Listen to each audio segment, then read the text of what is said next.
নমস্কার বন্ধুরা, আমি সাথী কুকিংয়ে সবাইকে স্বাগত। আপনাদের যখনই কিছু মন পছন্দ খাবার খেতে ইচ্ছে করবে, ইউটিউবে গিয়ে লিখুন সাথী কুকিং আর আমার চ্যানেলটি সাবস্ক্রাইব করে রাখুন, যাতে সবার আগে আমি নতুন কোনো রেসিপি ছাড়লে সবার আগে তোমাদের কাছে পৌঁছে যেতে পারে। আর আজকের আমি নিয়ে চলে এসেছি একদম অন্যরকম একটা রেসিপি। তাহলে আমার দেখা যাক কী কী উপকরণগুলো লেগেছে এর মধ্যে। আগে থেকে আমি 200 গ্রাম ডাল এখানে ভিজিয়ে রেখেছিলাম মুগ ডালের বড়া বানাবো বলে। এই জন্য ডালটা ভালো করে ধুয়ে রেখেছি আমি এখানে। আর নিয়েছি দুটো ঝিঙেটা 500 গ্রাম। একটু ছাল রেখে আমি ঝিঙেটা কেটেছি, তোমরা চাইলে পুরো ছালটা তুলে দিতে পারো।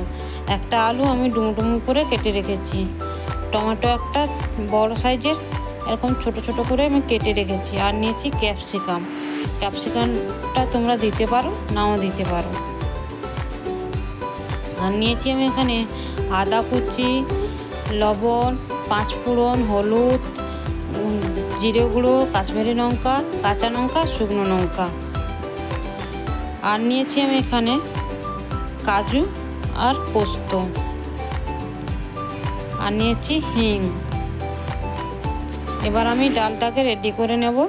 এই জন্য মিক্সার জার একটা নিয়ে নিয়েছি, ওর মধ্যে আমি ডালটা দিয়ে দিচ্ছি পেস্ট করার জন্য। তোমরা চাইলে শিলেও বাটতে পারো। ওর মধ্যে অল্প একটু আমি জল দিয়ে দিলাম, তার মধ্যে 4টে কাঁচা লঙ্কা দিলাম। এবার ডালটা আমার খুব সুন্দর পেস্ট হয়ে গেছে। এবার আমি কাজু আর পোস্তটাকে আগে হালকা করে একটু গুঁড়ো করে নেব, তাহলে পোস্তটা খুব সুন্দর বাটা হয়ে যায়। অল্প একটু জল দিয়ে আমি পোস্তটা এবার পেস্ট করে নিচ্ছি।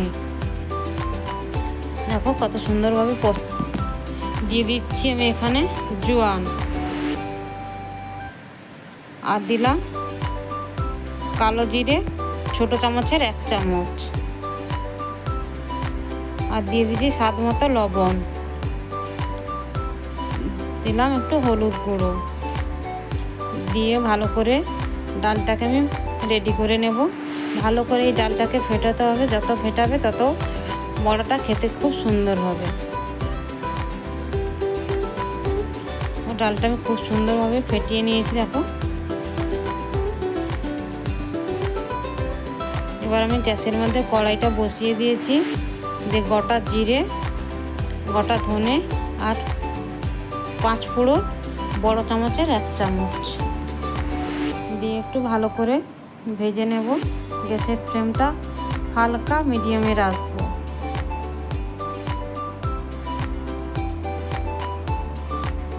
দেখো আমার হয়ে গেছে। এইভাবে রাখবো, পুড়িয়ে ফেললে একটু তেতো লাগবে। এবার গ্যাসের মধ্যে আমি কড়াই বসিয়ে দিয়েছি ডালের বড়াটা ভেজে নেওয়ার জন্য। তেলটা গরম হওয়ার অপেক্ষায় থাকবো। তেলটা আমার গরম হয়ে গেছে। এর মধ্যে আমি হাত দিয়ে ছোট ছোট করে বড়া ছেড়ে দিচ্ছি। দেখো বড়া দেওয়ার সাথে সাথে কত সুন্দরভাবে ফুলে উঠেছে, তাহলে বুঝবে যে ফেটানোটা একদম সঠিক হয়েছে।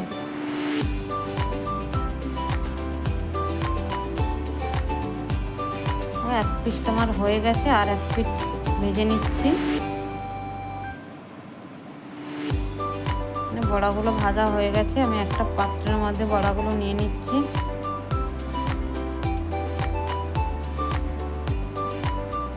আর একবার ভাজছি। এবার আমি ছোট চামচ দিয়ে বড়াগুলো শেপ দিয়ে নিচ্ছি, কারণ চামচ দিয়েও খুব সুন্দর হয়, তাহলে বারবার আর হাতটা ধুতে হবে না।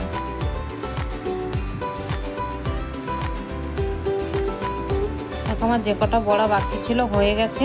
ওই কড়াইয়ের মধ্যে আমি এবার আলুটা ভেজে নেব।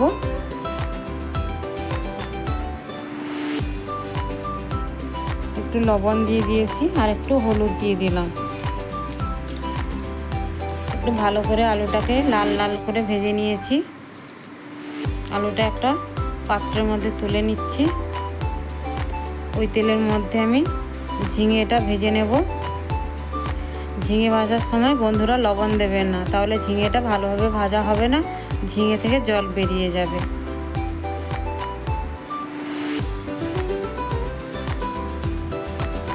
খুব সুন্দরভাবে আমার ঝিঙেটা ভাজা হয়ে গেছে, আর ঝিঙে থেকে জলও বেরোচ্ছে না। আমি লবণ দিইনি বলে জলটা বেরোচ্ছে না। এবার আমি যেটাই আলু তুলে রেখেছিলাম ওই পাত্রের মধ্যে আমি ঝিঙেটাও তুলে নেব।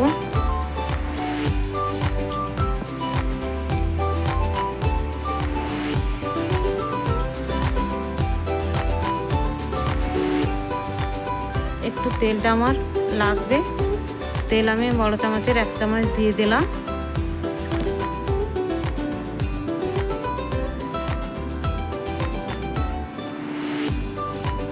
তেলটা গরম হয়ে গেছে, একটু হিং দিলাম, ছোট চামচে 1 চামচের মতো হিং দিলাম।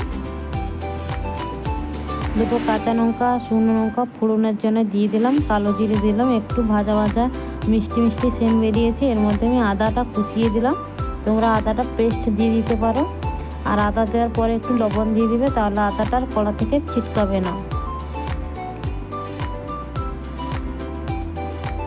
এবার দিলাম জিরে গুঁড়ো, কাশ্মীরি লঙ্কার গুঁড়ো, হলুদ, আর একটু জল দিয়ে দেব মশলাটা যাতে পড়ে না যায়। দিয়ে ভালো করে মশলাটাকে কষিয়ে নেব। মশলাটা ভালো করে আমার কষানো হয়ে গেছে। এবার আগে থেকে যে ছোট ছোট টমেটো কেটে রেখেছিলাম ওইটা দিয়ে দিলাম। টমেটো দেওয়ার পরে একটু লবণ দিয়ে দেব, তাহলে টমেটোটা আমার তাড়াতাড়ি সেদ্ধও হয়ে যাবে। লবণ দিলে টমেটোটা একটু তাড়াতাড়ি সেদ্ধ হয়। লবণটা এখানে আমি একটু বেশি দিয়ে দিলাম তরকারির জন্য একবারে। দিয়ে এটাকে আমি ঢাকা হয়ে রান্না করতে দেব। 2 মিনিট ঢাকা দিয়ে রান্না করে নিয়েছি। দেখো খুব সুন্দরভাবে টমেটোটাও সেদ্ধ হয়ে গেছে, আর আমার তরকারি থেকে তেলটাও ছেড়ে গেছে, গ্রেভি থেকে তেলটাও ছেড়ে গেছে।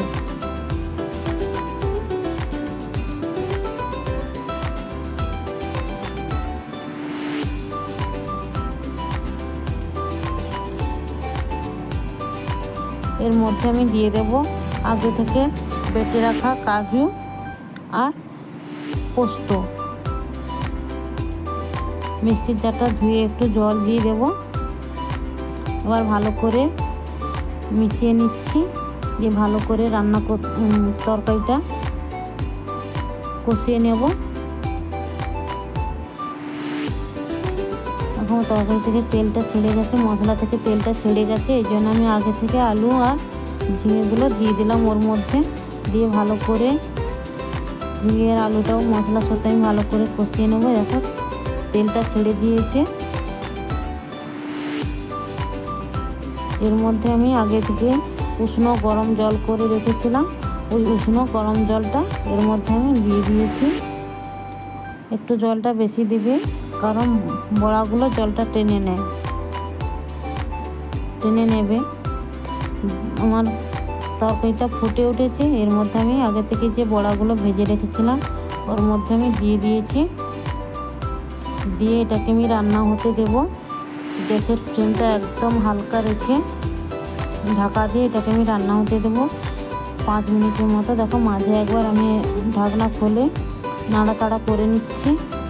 আর আমার ভিডিওটা যদি ভালো লাগে একটা লাইক কমেন্ট করবে, আর অবশ্যই বাড়িতে একবার বানিয়ে খাবেন, কমেন্ট করে জানাবে। আর নতুন কোনো বন্ধু এলে চ্যানেলটা সাবস্ক্রাইব করবে। আর আগে থেকে যে মশলাগুলো ভেজে পেস্ট করে রেখেছিলাম ওইটা একটু দিয়ে আবার ঢাকা দিয়ে রান্না হতে দেবো।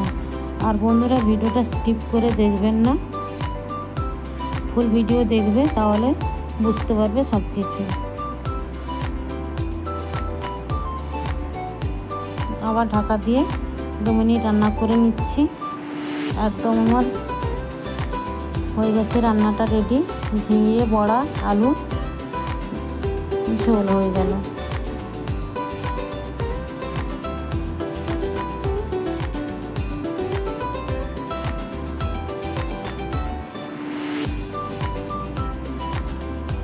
এরপরে তোমাদের আমি সার্ভ করে দেখাচ্ছি। দেখো কত সুন্দর কালার এসেছে, দেখতেও খুব সুন্দর হয়েছে, খেতেও খুব টেস্টি হয়েছিল। আবার দেখা হবে নতুন একটা রেসিপি নিয়ে। ভালো থেকো বন্ধুরা, সুস্থ থেকো। Good night.